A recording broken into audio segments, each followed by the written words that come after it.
54절로 62절까지 한 절씩 교독하시고 마지막 62절은 합독하도록 합니다. 예수를 잡아 끌고 대제사장의 집으로 들어갈새 베드로가 멀찍이 따라가니라.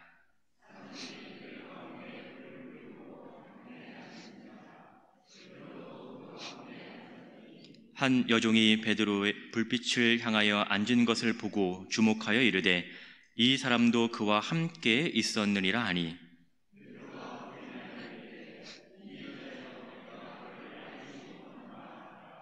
조금 후에 다른 사람이 보고 이르되 너도 그 도당이라 하거늘 베드로가 이르되 이 사람아 나는 아니로라 하더라.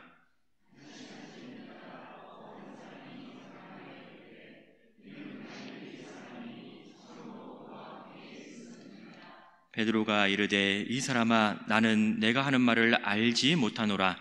아직 말하고 있을 때에 닭이 곧 울더라.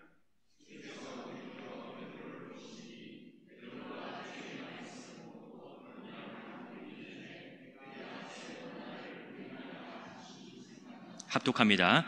밖에 나가서 심히 통곡하니라. 아멘.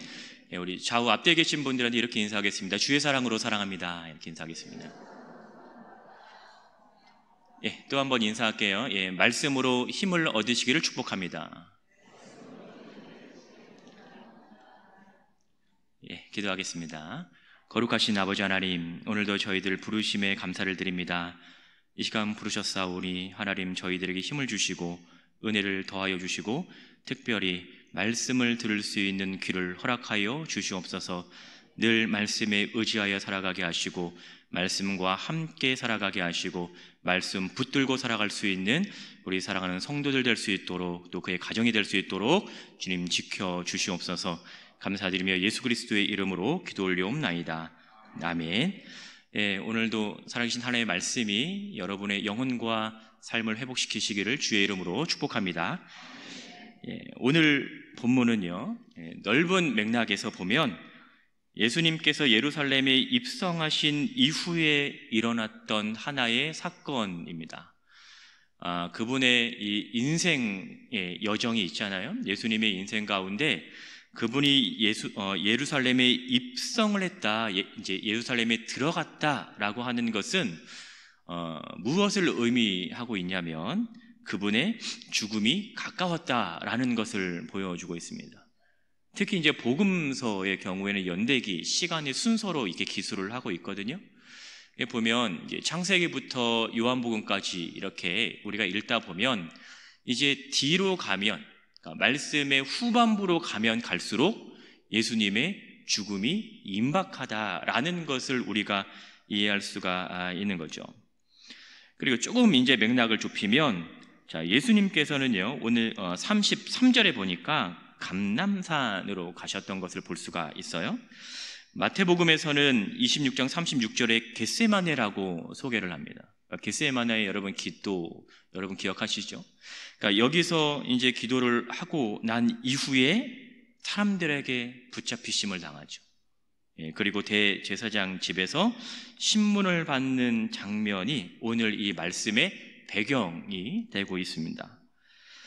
그리고 오늘 이 이야기의 중심에는 누가 있냐면 베드로라고 하는 그 예수님의 제자가 있는 거죠. 베드로는 어부의 인생을 제외하면 남은 일생을 예수님의 제자로 살았던 인물이죠. 예수님의 제자로 살 수 있었다라고 하는 것은 그의 인생에 있어서 얼마나 감사한 일이겠습니까? 아마 어찌 보면 그의 인생에 있어서는 최고의 황금기를 누린 시간이었다 해도 아마 과언이 아닐 정도로 그런 시간들이었을 겁니다. 예수님께서는 종교 지도자들에게 잡히시게 되었고 오늘 본문 우리가 읽은 54절을 보니까 이렇게 얘기를 합니다. 그들은 예수님을 데리고 대제사장 집으로 갔죠. 예수를 잡아 끌고 대제사장의 집으로 들어갈새라고 성경은 기록합니다. 근데 여기에서 잡아 끌다, 특히 잡다라고 하는 이 말의 의미는요, 체포하다라고 하는 의미를 가지고 있어요. 그러니까 죄인을 붙잡을 때, 범죄자를 붙잡을 때 사용되는 표현이 바로 이 잡다라는 표현입니다. 그러니까 이들은 이미 예수님을 죄인으로 규정을 하고 있는 거예요. 이미 이들은 예수님을 범죄자로 규정을 하고 있는 거죠.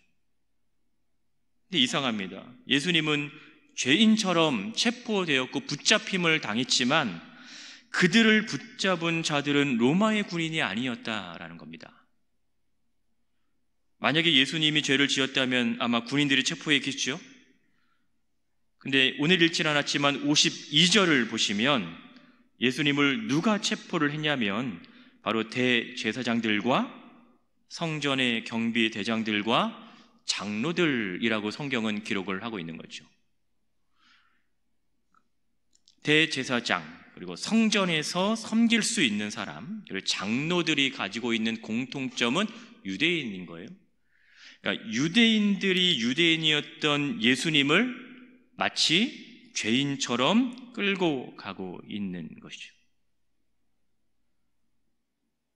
우리가 이렇게 생각해 볼 수 있는 것은 예수님께서 이미 하신 말씀이 있습니다.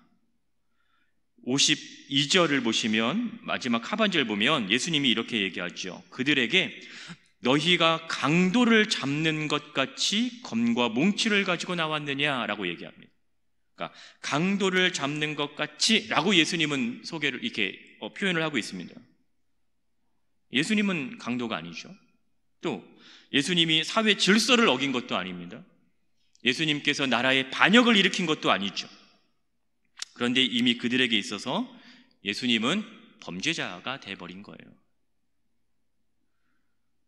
예수님께서 붙잡히신 것, 더군다나 이 유대의 종교 지도자들이 주축이 되었다라고 하는 것은 예수님을 따르는 많은 제자들에게 있어서는 충격적인 일로 다가올 수가 있겠죠. 이러한 상황에서 제자들이 보여주었던 행동은 이전의 그들의 모습과는 전혀 다른 모습이 오늘 본문 안에서는 등장을 하고 있다라는 거죠. 예수님의 제자들은 예수님에게 어떤 일이 있어도 주를 버리지 않겠다라고 말을 했던 제자들이었습니다. 누가복음에는 기록이 되지 않았지만 마태복음과 마가복음에서는 이렇게 기록을 하죠. 마태복음 26장 56절과 마가복음 14장 50절에 보면 공통적으로 뭐라고 얘기하고 있냐면 제자들이 다 예수를 버리고 도망갔다라고 얘기합니다. 당신이 어디에 있든지 나는 당신과 함께 하겠다라고 얘기했던 그 제자들이 본문에서는 뭐라고 얘기합니까? 그들 모두가 다 예수를 어떻게 했다? 버렸다라고 얘기를 하고 있는 겁니다. 그리고 가장 대표적인 예가 오늘 본문에서 소개되고 있는 이 베드로라고 하는 제자인 거죠. 여러분 54절을 다시 한번 보십시오. 이렇게 얘기를 합니다. 예수를 잡아 끌고 대제사장 집으로 들어갈새 베드로가 등장을 합니다. 네, 베드로의 모습은요 멀찍이 따라가고 있다라고 얘기하죠. 이것은 베드로의 소극적인 행동을 보여주고 있는 겁니다. 어떻게 보면 자신이 했던 말을 지키기는 하고 있는 거예요. 33절을 보면 베드로가 예수님에게 이렇게 얘기하거든요. 그가 말하되 주여 내가 주와 함께 오게도 있을 거고, 만약에 당신이 오게 간다면, 만약에 당신이 죽는다면 죽은 데에도 가기를 내가 어떻게든 각오하였다라고 말한 인물이 베드로거든요. 그런데 오늘 본문에서 보여지는 이 베드로의 모습은 그의 고백하고는 약간은 좀 다른 모습인 거예요. 33절에서는 정말 적극적이죠. 그의 모습은 대담한 그의 모습을 볼 수가 있습니다. 그런데 오늘 본문에서는 멀찍이 상당히 거리를 두고 그 예수님을 따라가고 있는 거예요. 그러니까 그에게 보여지고 있는 모습은요, 가기도 그렇고 안 가기도 그런 이러한 상황 속에서 그 베드로의 소극적인 모습이 나타나고 있는 거죠. 자신이 한 말이 있기 때문에 책임은 져야 하겠지만 그 예수 그리스도를 따라서 간다라고 하는 것은 어쩌면 자신의 생명에 위협을 당하는 그 순간도 맞이할 수 있다라는 것을 보여주고 있는 겁니다. 그러니까 이런 모습은 우리가 알고 있는 베드로의 모습과는 전혀 다른 모습이죠. 늘 베드로는 적극적이었습니다. 때로는 공격적이기도 했고요, 때로는 과격하기도 했습니다. 요한복음 18장에 보면 예수님께서 붙잡히실 때 대제사장의 종인 말고의 귀를 칼로 베는 사건도 나타나잖아요. 그러니까 그때의 베드로의 모습과 오늘 본문에서 나타나는 그런 베드로의 모습과는 전혀 상반되는, 전혀 다른 모습을 오늘 보여주고 있는 것이죠. 그리고 이런 베드로의 바뀐 모습의 중심에는요, 바로 예수님의 붙잡히심이라고 하는 이 사건이 놓여지고 있는 거예요. 예수님의 붙잡히시기 이전의 베드로는 참 적극적이었는데요, 예수님이 붙잡히시고 난 이후의 그 베드로의 모습은 너무나 소극적인 베드로로 바뀌어져 버렸다라는 겁니다. 그래서 그는 붙잡히신 예수님을 따라갈 때에도 멀찍이 따라갔습니다. 멀찍이 따라갔다라고 상당히 거리가 있는 거잖아요. 그럼 이전의 베드로의 모습은 그 누구보다도 예수님과 가까이 했던 그의 모습이었던 거예요. 그렇게 가까웠던 그 베드로가 이제는 상당한 거리를 두고 예수님과의 간격을 유지하고 있는 모습을 보여주고 있는 것이지요. 오늘날 그리스도인으로 살아가는 우리의 모습은 어떻습니까? 우리는 늘 예수님과 함께 하고 있다라고 얘기를 하면, 우리는 늘 주님과 동행하기를 원한다라고 얘기를 합니다. 그러면 정말 여러분의 그 기도의 제목대로 여러분들은 예수님과 함께 가까이 하고 있습니까? 아니면 예수님과 멀어진 그 상태를 유지하려고 하고 있습니까? 늘 예수님과 가까이 하는 여러분 되시기를 주의 이름으로 축복합니다. 우리의 영혼이 살 수 있는 유일한 방법은 우리가 주님으로부터 멀어지지 않는 거예요. 우리가 그 믿음으로 살아갈 수 있는 유일한 방법은 우리가 늘 예수님과 동행하는 그 삶을 살아간다라는 것이죠. 여러분, 본문 55절을 또 한번 보십시오. 사람들이 뜰 가운데 불을 피고 앉아있을 때에도 그 베드로는 그 가운데 앉아있다라고 얘기를 합니다. 그러니까 대제사장 집 앞들에 이렇게 불을 피웠다라고 하는 것은 상당한 사람들이 지금 이 자리에 있다라는 것을 얘기를 해주고 있는 거예요. 그러니까 많은 사람들의 관심을 끌 만큼 이 예수님의 붙잡히심은 상당한 이슈가 되고 있다라는 것을 우리에게 보여주고 있는 거죠. 그리고 이러한 무리 가운데 베드로가 지금 앉아 있습니다. 아마도 예수님께서 어떻게 되는가를 보기 위해서 그 무리 가운데 앉아 있는 것이고, 또 그런 중에서도 그 가운데 앉아 있다라는 거예요. 근데 여기서의 가운데는 그 베드로를 부각시키려고 하는 것이 아니라 오히려 군중 속으로 자신을 숨기고 있는 것을 묘사하고 있는 것이 아닐까라는 생각이 드는 거죠. 우리에게는 베드로의 모습이 부각됩니다. 우리의 시선에서는 베드로의 모습이 주목될 수밖에 없지만, 그 베드로는 지금 자신을 군중 속에 감추려고 하는 그 자신의 모습이 오늘 나타나고 있는 거예요. 예수님의 붙잡히심이 자신의 생명까지도 위협을 받을 수 있다는 것을 알고 있기 때문에 어쩌면 그가 할 수 있는 최선의 방법을 지금 사용을 하고 있는 거죠. 철저히 군중 속으로 자신을 감추려고 하는 그의 모습.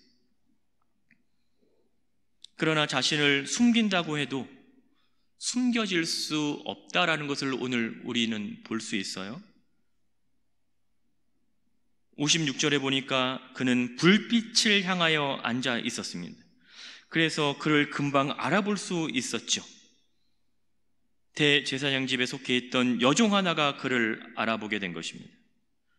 거의 이때부터 본격적으로 베드로는 공경에 빠지기 시작을 하고, 베드로는 3번에 걸쳐서 예수님을 부인을 하고 있죠. 57절에 한번 부인했고, 59절에 한번 부인했고, 마지막 60절에 예수님을 부인합니다. 그래서 3번 부인을 하게 됩니다.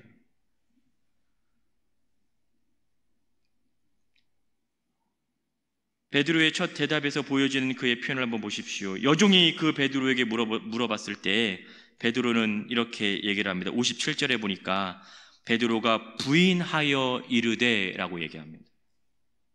여기서 부인하다라고 하는 것은 자신이 예수님과 관련이 있다라는 것을 부인하고 거부하는 거죠. 끝에 보면 이렇게 얘기를 하지요. 내가 그를 알지 못한다라고 얘기합니다. 부인하면서 예수님을 알지 못한다. 여기서 안다라는 것은요, 그분과의 관계를 보여주고 있는 거예요. 내가 예수님을 안다라고 하는 것은 내가 예수님과 어떠한 관계에 있는지를 보여주고 있는 거거든요. 근데 예수님을 알지 못한다라고 하는 것은 내가 저 사람과 아무런 관련이 없다라는 거죠. 지금까지 예수님과 함께했던 모든 순간이 그 한순간에 뭐가 되는 거예요? 부인되는 거예요. 부정되는 거죠. 이렇게 큰 파장이 일어날 줄은 그는 알았겠습니까? 그에게 있어서 지금 중요한 것은 자신의 생명을 지키는 거죠. 내가 그를 알지 못한다. 나는 그와 함께했던 모든 순간이 나의 생명을 위해서는 잠시 포기할 수도 있다라는 거 아니겠습니까? 누가는 마태와 마가와 달리는 아주 부드럽게 표현을 하고 있습니다. 그러나 마태와 마가의 경우에는요, 베드로가 예수님을 모른다라고 부정할 때 이렇게 얘기해요. 내가 맹세한다라고 얘기합니다.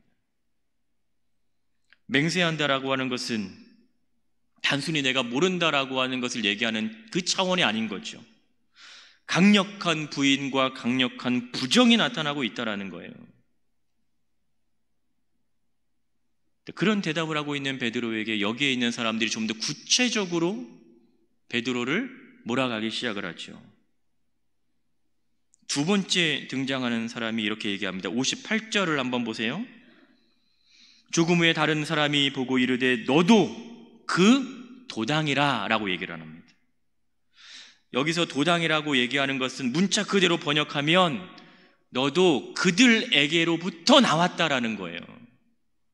이 말은 뭐예요? 너도 그들과 함께 있었다라는 거죠. 너도 그들에게 속해 있었다라는 것을 얘기를 합니다. 근데 성경 다시 보시면 이렇게 얘기하잖아요. 너도 라고 얘기합니다. 너도, 당신도 라고 얘기를 하거든요. 그러니까 여기서 말하는 이 대상을 구체적으로 지금 지칭을 하고 있는 거죠. 다른 사람이 아니라 너 베드로도 그들과 함께 있었음을 내가 안다라는 거예요. 내가 봤다라는 거죠. 근데 베드로는 뭐라고 얘기해요? 아니다라는 거예요. 세 번째 등장하는 사람은 어떻게 얘기합니까? 59절에서 이렇게 얘기하죠. 한 사람이 장담하여 이르되, 장담하다라는 거예요. 장담하다라는 것은 내가 확신한다라는 거죠. 내가 자신 있게 주장한다라고 얘기하는 거죠. 그 장담의 내용이 뭐예요? 좀 읽어보니까 뭐라고 얘기합니까? 이는 갈릴리 사람이니라고 얘기합니다. 참으로 그와 함께 있었다라고 얘기하죠. 갈릴리 사람이라고 얘기하는 것은 그의 억양에서 이미 그의 출신이 나타나고 있다라는 거예요. 그러니까 이 베드로가 갈릴리 사람이라고 하는 것은 그 갈릴리의 억양이 나타나고 있다라는 거죠. 제가 경상도에 와서 가장 많이 들은 말 중에 하나가 이거예요. 얘기하다 보면 이 지역 사람 아니시죠? 이렇게 얘기합니다. 그러니까 왜요? 그러면 말투가 달라요. 이렇게 억양이 다릅니다. 제가 사투리를 쓴다고 해서 제가 저의 이걸 감출 수는 없잖아요. 저 아닙니다 라고 얘기하는데 저 아닌데요? 흉내도 낼 수 없는 표현은 할 수 있죠. 어저께 계신 분들 알겠지만 저는 사투리의 표현은 알아듣습니다. 땡기 이런 거 있잖아요. 저는 한 방에 알아듣습니다. 근데 이건 표현의 문제가 아닌 거죠. 억양에서 이미 드러나고 있는 거죠. 그러니까 베드로도 그 짧은 순간에 나는 아니다라고 얘기할 때 거기에 있는 사람이 그 어느 누구도 다 알아들을 수 있는, 저 사람은 분명히 이 지역 출신이 아니다라고 하는 것을 아는 거죠. 그런데 베드로는 끝까지 아니라고 얘기하는 거고 마찬가지인 거예요.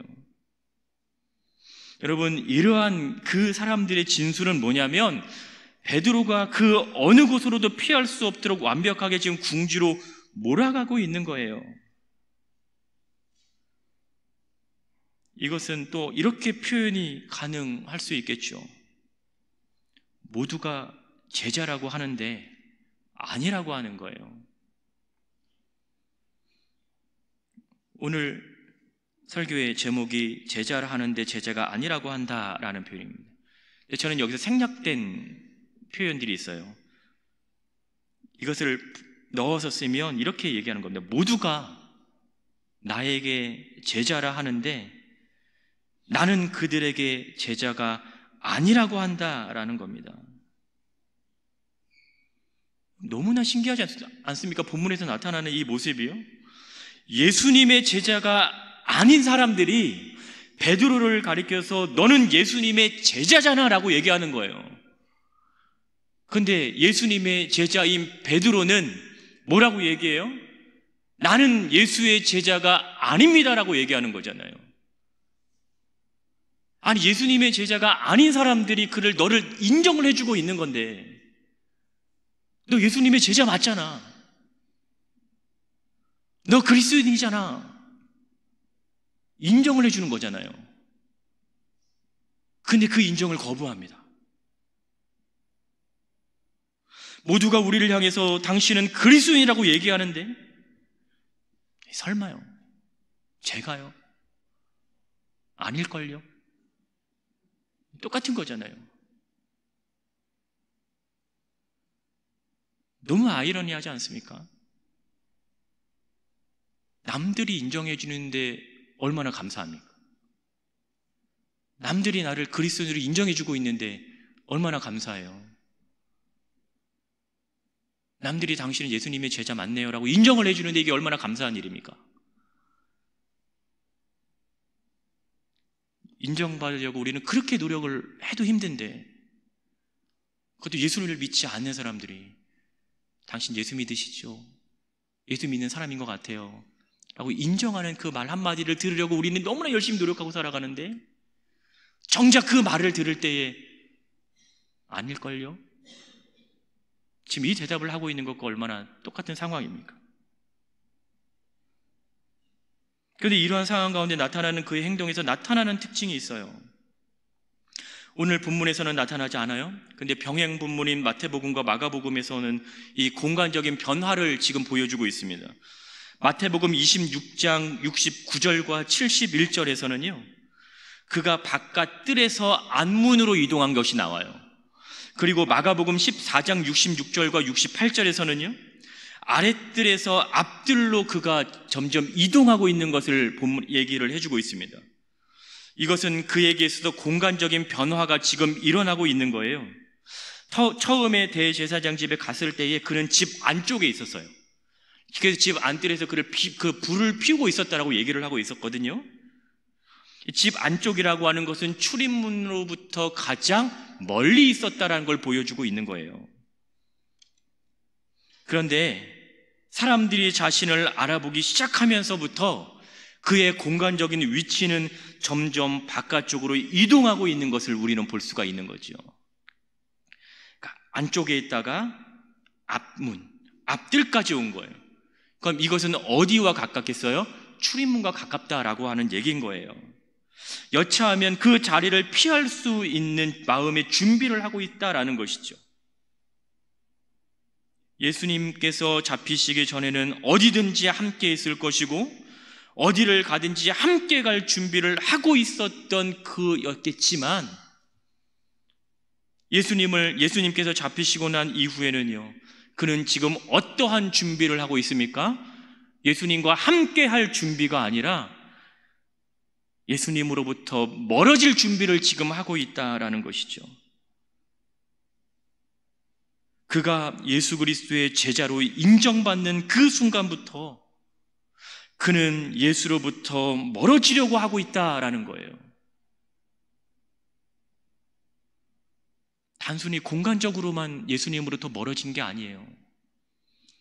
이미 그의 삶, 그의 이미 마음, 그의 이미 믿음으로부터 예수님에 대한 부인이 일어나면서부터요, 그의 마음도 예수님으로부터 멀어진 거죠. 위치적으로만 멀어진 게 아니라 이미 마음으로부터 멀어졌습니다. 예수님을 믿는 것 때문에 손해를 볼 수도 있고 난처해질 수도 있고 또 불이익을 당할 수도 있겠죠. 순간순간 우리는 수많은 생각이 우리를 예수 그리스도로부터 멀어지게 만들 수도 있습니다. 그 순간에 우리는 어떻게 해야 될 것인가? 그 순간 우리는 어떠한 삶을 살아갈 것인가? 그 순간 우리는 어떠한 믿음의 고백을 하며 살아갈 것인가? 결국 베드로는 뭐라고 얘기합니까? 나는 예수님을 모른다라는 것이 그의 마지막 대답이었어요. 60절에 알지 못한다라고 하는 것은요, 이해하지 못하겠다라는 거예요. 너희들이 나에게 하는 그 말을 내가 이해하지 못하겠다라는 말과 똑같죠. 정말 이해를 못하는 걸까요? 아니면 이해를 안 하려고 하는 것일까요? 만약에 예수님께서 우리를 모른다 하시면 우리의 심정은 어떻겠습니까? 내가 주님 바라보고 여기까지 온 것 같은데, 만약에 우리가 하는 그 행동을 예수님께서 하신다면 우린 너무나 큰 배반감과 배신감에 너무나 큰 실망과 좌절한 가운데 있지 않겠습니까? 내가 어떻게 해서 여기까지 왔는데 주님 어떻게 나한테 그럴 수 있겠어요? 그런데 사실 따지고 보면 우리는 너무나 많이 주님을 배반하고 있고 배신하고 있는데 그런 우리 자신들을 바라보지 못할 때가 너무나 많이 있습니다. 어쩌면 주님께서도 수없이 많은 배반감을 느끼실 텐데도 그럼에도 불구하고 여전히 우리를 품고 계신다라는 것을 우리는 깨닫지 못하고 있는 거죠. 순간의 나의 어려움 때문에 왜 나에게 이러십니까? 라는 그 얘기를 할 수도 있을 것 같아요. 베드로가 3번 부인하고 났을 때 그제서야 예수님께서 하신 말씀을 기억하게 되죠. 닭 울기 전에 3번 부인할 것이라고 하는 그 말. 닭의 울음소리가 그를 무지로부터 깨우는 역할을 했습니다. 누군가에게는 한낱 가축의 울음소리로만 들렸을 그 소리가 베드로에게는 지금 자신이 무슨 일을 하고 있는지를 일깨우는 소리였어요. 예수님의 제자라 하면서도 그를 부인하고 있었던 그 자신의 모습, 남들이 자신을 예수님의 제자라고 인정을 하는데 자신은 결코 예수님의 제자가 아니라고 부인하는 그 자신의 실체를 알리는 소리였다라는 것이죠. 여러분들도 살아가면서 여러분을 일깨우는 소리가 있습니까? 그 일깨우는 소리가 있다면 여러분 그 소리에 민감하게 반응하시기를 주의 이름으로 축복합니다. 여러분을 일깨우는 그 소리가 있다면 그 소리를 그냥 무시하지 마시고 그 소리에 믿음으로 반응하시기를 주의 이름으로 축복합니다. 때로는 말씀으로 여러분을 일깨우실 것이고 때로는 기도하는 가운데 여러분을 일깨우실 것이고 때로는 누군가를 통해서 여러분을 일깨우실 때 그 소리를 여러분 지나치지 마시기 바랍니다. 베드로가 살할 수 있었던 그의 영혼이 회복할 수 있었던 이유는 그를 일깨우는 이 소리를 들었기 때문에 그런 거였어요. 그 소리를 듣지 못했다면 그냥 그의 인생은 예수님을 부인하는 것으로 그냥 마감을 졌겠죠. 그런데 일깨우는 그 소리를 들었을 때 베드로는 어떻게 했어요? 회개를 했어요. 주님께 돌아왔습니다. 자신의 영혼이 살아날 수 있는 유일한 방법이었던 것이죠. 예수님께서 부활하신 예수님을 만났을 때 다시 예수님과의 관계가 회복되잖아요. 예수님이 그를 찾아가셨을 때 우리는 일깨우는 소리를 들어야 됩니다. 우리를 일깨우는 그 소리에 우리는 믿음으로 반응할 수 있어야 돼요. 여러분, 61절에 예수님께서 돌이켜서 베드로를 본다라고 얘기를 하잖아요. 이 표현은요, 누가복음에만 등장하는 표현입니다. 다른 공간복음에는 나타나지 않아요. 예수님께서 몸을 돌려서 베드로를 보신 것을 얘기를 하는 거예요. 돌이키다라는 얘기가. 이 예수님의 돌아봄이 원망의 돌아봄이었겠습니까? 이 예수님의 돌이킴이 베드로를 책망하기 위해서 돌아봄이었겠습니까? 바로 이 예수님의 돌아봄은요, 베드로를 향한 연민이 담긴 돌아봄이었던 거예요. 그를 여전히 불쌍히 여기셨고 그 모습을 보면서 여전히 가엾게 여기셨다라는 것이죠. 베드로가 닭이 우는 소리를 들었을 때 자신이 했던 이야기를 기억했을 거를 알았기 때문에 그 연민을 가지고 돌아보신 거예요. 그래서 베드로도 자신의 행동을 돌이키는 거 아니겠습니까? 오늘 본문 마지막 62절에 보니까 나가서 심히 통곡했다라고 얘기를 합니다. 우리는 지금 어떠한 삶을 살아가고 있습니까? 여러분은 지금 어떠한 삶을 살아가고 계세요? 때로는 이러한 말이 부담스러울 수도 있고요. 때로는 이러한 말이 불편을 느낄 수도 있습니다. 근데 이런 생각을 하죠. 어차피 들을 거라면 나중에 듣는 것보다 지금 듣는 게 낫지 않겠어요? 어차피 들을 말이라면 옆에 있는 집사님한테 듣는 것보다 목사님 저에게 듣는 것이 낫지 않겠습니까?